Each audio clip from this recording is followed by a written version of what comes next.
France, pour l'instant, il y a franchement une atmosphère très homophobe. Oui. Tu en penses quoi? Oh bah, c'est assez navrant. Enfin, il y a la sensation d'une régression. C'est ça qui est incroyable. C'est en ça que je pense que c'était pas forcément une bonne idée d'amener le mariage pour tous maintenant, en tout cas. Parce que, par exemple, là, je sais pas si vous êtes au courant, mais il y a eu la censure d'une affiche d'un film. L'inconnu du lac. L'inconnu du lac, voilà. Donc affiche qui était faite par l'artiste Tom de Pékin. Moi, quand j'ai vu l'affiche, j'ai halluciné. Comment on peut censurer? Enfin, de toute façon, on est dans un pays de censure, hein, c'est sûr. On croit être dans un pays démocratique, mais on ne l'est pas. Il ne faut pas poser la question aux gens.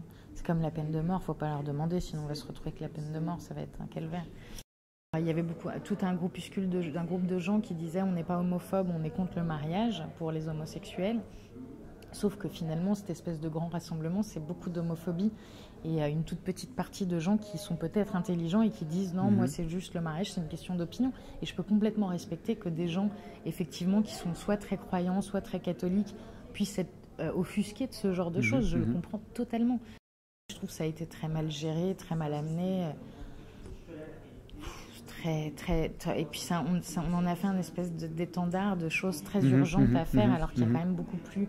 Enfin voilà, aujourd'hui on parle de l'égalité, il n'y a pas d'égalité, quoi. L'égalité passe pas par le mariage. À ce moment-là, il y a peut-être des choses plus urgentes à faire dans l'égalité, comme pas laisser des gens mourir dehors, par exemple. Je trouve ça plus urgent que le mariage.